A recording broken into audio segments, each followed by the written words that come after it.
Police കസ്റ്റഡിയിൽ നിന്ന് തൃശൂരിൽ വെച്ചൊരു പ്രതി ചാടിപ്പോയി എന്നതാണ്. കുപ്രസിദ്ധ മോഷ്ടാവ് ബാലമുരുകനാണ് ചാടിപ്പോയത്. അയാളെ ഇതുവരെയും പിടികൂടാൻ കഴിഞ്ഞിട്ടില്ല. ഒട്ടേറെ കേസുകളിൽ പ്രതിയാണ്, കൊടും കുറ്റവാളിയാണ് ബാലമുരുകൻ. രക്ഷപ്പെടാൻ ഇയാൾക്ക് തമിഴ്നാട് പോലീസിന്റെ സഹായം ലഭിച്ചുവെന്ന സംശയവും ബലപ്പെടുന്നുണ്ട്. ബാലമുരുകന്റെ ക്രിമിനൽ പശ്ചാത്തലം നമുക്കൊന്ന് പരിശോധിച്ചു വരാം. ബാലമുരുകൻ തമിഴ്നാട്ടിലെ തെങ്കാശി ജില്ലയിൽ കടയം രാമനദി ഗ്രാമത്തിൽ ജനിച്ച ബാലമുരുകൻ കാലങ്ങളായി പോലീസിന് തലവേദനയാണ്. 5ഓളം കൊലക്കേസുകളിൽ പ്രതി, മോഷണക്കേസുകൾ വേറെ. കേരളത്തിലും തമിഴ്നാട്ടിലുമായി കൊലപാതകം, മോഷണം ഉൾപ്പെടെ ആകെ 53 കേസുകൾ. മറയൂരിൽ മോഷണത്തിനിടെ പിടിയിലായ ബാലമുരുകൻ 2023 സെപ്റ്റംബർ 24 മുതൽ വിയ്യൂരിലെ അതീവ സുരക്ഷാ ജയിലിലായിരുന്നു. തമിഴ്നാട്ടിൽ രജിസ്റ്റർ ചെയ്ത ഒരു കേസിൽ വിരുനഗറിലെ കോടതിയിൽ ഹാജരാക്കി വിയ്യൂരിലേക്ക് തിരികെ എത്തിച്ചത് ഇന്നലെ രാത്രി 9:30-ഓടെ. ജയിലിലേക്ക് വെറും 50 മീറ്റർ ദൂരമേ ഉണ്ടായിരുന്നുള്ളൂ. മൂത്രമൊഴിക്കണമെന്ന് ബാലമുരുകൻ. തമിഴ്നാട് ബദൽഗുഡി SI നാഗരാജിന്റെ നേതൃത്വത്തിലുള്ള സംഘം വാഹനം നിർത്തിക്കൊടുത്തു. നേരത്തെ ഭക്ഷണം കഴിച്ചപ്പോൾ അഴിച്ച വിലങ്ങ് പൂട്ടിയിട്ടുണ്ടായിരുന്നില്ല. ബാലമുരുകന് കാര്യങ്ങൾ കൂടുതൽ എളുപ്പമായി. ഒപ്പമുണ്ടായിരുന്ന 3 പോലീസുകാരെയും തള്ളിമാറ്റി ബാലമുരുകൻ ഓടിയെന്നാണ് തമിഴ്നാട് പോലീസ് പറയുന്നത്. പോലീസ് നാടുനീളെ ബാലമുരുകനെ തിരഞ്ഞ് നെട്ടോട്ടമോടുകയാണ്. വേഷം മാറുന്നതിൽ വിദഗ്ധനാണ് ബാലമുരുകൻ. ഒരു സ്ഥലത്ത് ലുങ്കിയാണ് വേഷമെങ്കിൽ മറ്റൊരിടത്ത് പ്രത്യക്ഷപ്പെടുക ജീൻസും കൂളിംഗ് ഗ്ലാസും ധരിച്ചായിരിക്കും. ബാലമുരുകന്റെ പുതിയ ചിത്രങ്ങൾ പോലീസ് പുറത്തുവിട്ടിട്ടുണ്ട്.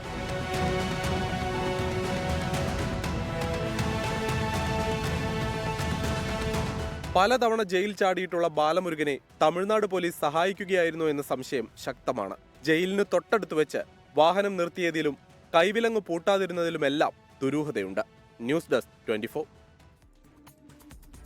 ബാലമുരുകനെ കണ്ടെത്താൻ തൃശൂർ കേന്ദ്രീകരിച്ച് വ്യാപക തിരച്ചിൽ തുടരുകയാണ്. റാഫി കരീം ഏറ്റവും പുതിയ വിവരങ്ങളുമായി. റാഫി, ഇയാൾ അതിവിദഗ്ധനായൊരു കൊടും കുറ്റവാളിയാണ് എന്നതിന്റെ റിപ്പോർട്ടാണ് നമ്മളിപ്പോൾ കണ്ടത്. പോലീസിനെയൊക്കെ പലതരത്തിൽ വേഷം മാറിയൊക്കെ കളിപ്പിക്കാൻ കഴിയുന്നയാളാണ്. ഇതിനു മുൻപും ജയിൽ ചാടി പോയിട്ടുള്ളയാളാണ്, പിന്നീട് പിടിയിലായിട്ടുണ്ട്, അങ്ങനെയൊക്കെ. അപ്പോൾ ഈ കാര്യങ്ങളൊക്കെ അറിയാവുന്ന പോലീസ് എന്തുകൊണ്ട് ഇങ്ങനെ ചെയ്തു എന്ന് വലിയ സംശയം ഉയർന്നു വരുന്നുണ്ട്. അവിടെയാണ് ഈ വിലങ്ങില്ലാതെ ഇയാൾ എങ്ങനെ വന്നു, പിന്നീട് ഇത്ര സൗകര്യപ്രദമായി വാഹനം നിർത്തിക്കൊടുത്തു, അതും വിലങ്ങില്ലാതെ. അപ്പോൾ പോലീസ് ഒരു സംശയ നിഴലിലാകുന്നുണ്ട്, തമിഴ്നാട് പോലീസ്.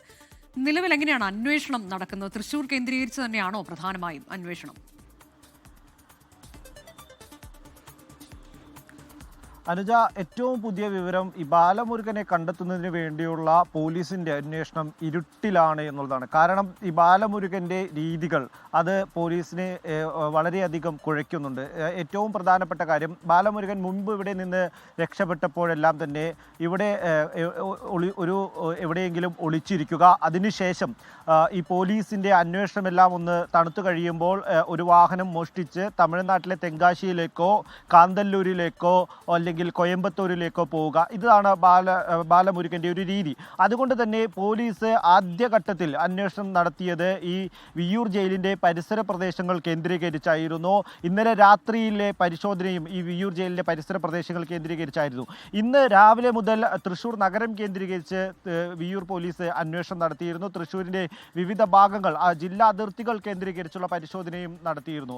എന്നാൽ ഇതുവരെയും ബാലമുരുകനെ സംബന്ധിച്ചിടത്തോളമുള്ള ഒരു സൂചനയും പോലീസിന് ലഭിച്ചില്ല എന്നുള്ളതാണ്. ഉച്ചയോടുകൂടി പോലീസ് നായയെ ഉപയോഗിച്ചുള്ള ഒരു പരിശോധനയിലേക്ക് ഈ അന്വേഷണ സംഘം കടന്നു. പോലീസ് നായ ഈ ബാലമുരുകൻ രക്ഷപ്പെട്ടു എന്ന് കരുതുന്ന സ്ഥലത്ത് കൂടി യാത്ര ചെയ്ത് എത്തിയത് സമീപത്തുള്ള ഒരു പെട്രോൾ പമ്പിലേക്കാണ്. ഈ പെട്രോൾ പമ്പിലെ CCTV ദൃശ്യങ്ങൾ പോലീസ് പരിശോധിച്ചതിൽ നിന്ന് കാര്യമായ വിവരങ്ങൾ ലഭിച്ചിട്ടില്ല എന്നുള്ളതാണ് ഏറ്റവും പുതുതായി പുറത്തു വരുന്ന വിവരങ്ങൾ.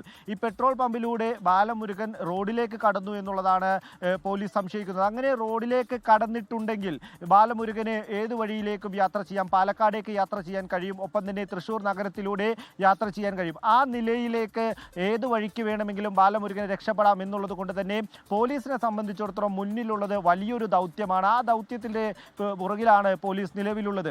ബാലമുരുകൻ്റെ ഒരു രീതി എന്നുള്ളത് ഈ വാഹനങ്ങൾ, റോഡരികിൽ നിർത്തിയിട്ടിരിക്കുന്ന വാഹനങ്ങൾ, പ്രത്യേകിച്ച് ബൈക്കുകൾ, ആ ബൈക്കുകൾ മോഷ്ടിച്ചതിന് ശേഷം ആ ബൈക്ക് ഉപയോഗിച്ച് രക്ഷപ്പെടുകയും പിന്നീട് ആ വാഹനം ഉപേക്ഷിക്കുകയും ചെയ്യുന്നതാണ് രീതി. പ്രധാനമായും തമിഴ്നാട് കേന്ദ്രീകരിച്ച് പ്രവർത്തിക്കുന്ന ഡെക്കോയിറ്റി സംഘങ്ങളുമായി ഈ ബാലമുരുകന് അടുത്ത ബന്ധമുണ്ട്. ബാലമുരുകന്റെ ഒരു രീതിയും അത് തന്നെയാണ്. കടമുറികളും ഒപ്പം തന്നെ വീടുകളും കുത്തിത്തുറക്കുക, അവിടെ നിന്ന് മോഷണം നടത്തുക. ഈ മോഷണ ശ്രമത്തെ ചെറുത്താൽ ആ ചെറുക്കുന്നയാളെ ആക്രമിച്ചാൽ അതിന് മുന്നോട്ട് നീങ്ങിപ്പോയാൽ ആളെ കൊല ചെയ്യുക. ഇതാണ് ഈ ബാലമുരുകന്റെ ഒരു രീതി. ഇത്തരത്തിൽ പ്രവർത്തിക്കുന്ന ഗ്യാങ്ങുകളുമായി അടുത്ത ബന്ധമുണ്ട്, സഹായികളുണ്ട്. അതുകൊണ്ട് തന്നെ തമിഴ്നാട്ടിൽ നിന്നുള്ള ഒരു സഹായം, പുറത്തു നിന്നുള്ള വ്യക്തികളുടെ സഹായം ബാലമുരുകന് ലഭിച്ചിട്ടുണ്ടാകുമോ എന്നുള്ളതാണ് പ്രധാനപ്പെട്ട സംശയം. ഒപ്പം തന്നെ ഈ ബാലമുരുകനെ കൂടുതൽ അപകടകാരിയാക്കുന്ന ഒരു കാര്യവും അത് തന്നെയാണ്. ഈ വളരെ ആരോഗ്യവാനാണ്, അതുകൊണ്ട് ഈ ഒരാളെ കീഴ്പ്പെടുത്താനൊക്കെ എളുപ്പത്തിൽ കഴിയും. അതുകൊണ്ട് തന്നെ ഏതെങ്കിലും തരത്തിലുള്ള നീക്കങ്ങൾ ഈ നിലയിൽ ബാലമുരുകന്റെ ഭാഗത്ത് നിന്ന് ഉണ്ടായാൽ അത് അത്തരം വിവരങ്ങൾ അറിയുന്നതിന് വേണ്ടിയുള്ള ഒരു ശ്രമമാണ് പോലീസ് നടത്തുന്നത്. ഒപ്പം തന്നെ തൃശ്ശൂർ പരിസരത്ത് നിന്ന് വാഹനങ്ങൾ മോഷണം പോയിട്ടുണ്ടെങ്കിൽ ആ വിവരങ്ങൾ ശേഖരിക്കുന്നുണ്ട്. ഒപ്പം CCTV ദൃശ്യങ്ങൾ കേന്ദ്രീകരിച്ച് അന്വേഷണം നടത്തുന്നുണ്ട്. പ്രധാനമായും ബാലമുരുകനെ ഇന്ന് തന്നെ കണ്ടെത്താൻ കഴിയും എന്നുള്ളൊരു പ്രതീക്ഷ അത് അന്വേഷണ സംഘം ഏകദേശം ഉപേക്ഷിച്ചതായാണ് നമുക്ക് മനസ്സിലാക്കാൻ കഴിയുന്നത്. കാരണം ഇതുവരെയും ഒരു വിവരവും കിട്ടാത്തൊരു സാഹചര്യത്തിൽ ഒരു പക്ഷേ തൃശ്ശൂർ ജില്ല വിട്ട് ബാലമുരുകൻ പോയിട്ടുണ്ടാകും എന്നുള്ളതാണ് പ്രതീക്ഷ. ഇനിയുള്ളത് തെങ്കാശിയിലെ അന്വേഷണമാണ്.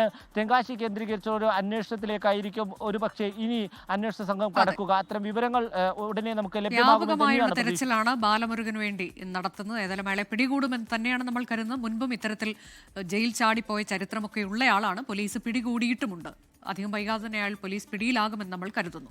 ലോകത്തെവിടെയായാലും ഏത് സമയത്തും 24 വാർത്തകളും ഓഗ്മെന്റഡ് റിയാലിറ്റി പാക്കേജുകളും എക്സ്പ്ലെയിനറുകളും വിശദമായി കാണാൻ ഞങ്ങളുടെ യൂട്യൂബ് ചാനൽ നിങ്ങൾക്ക് സബ്സ്ക്രൈബ് ചെയ്യാം.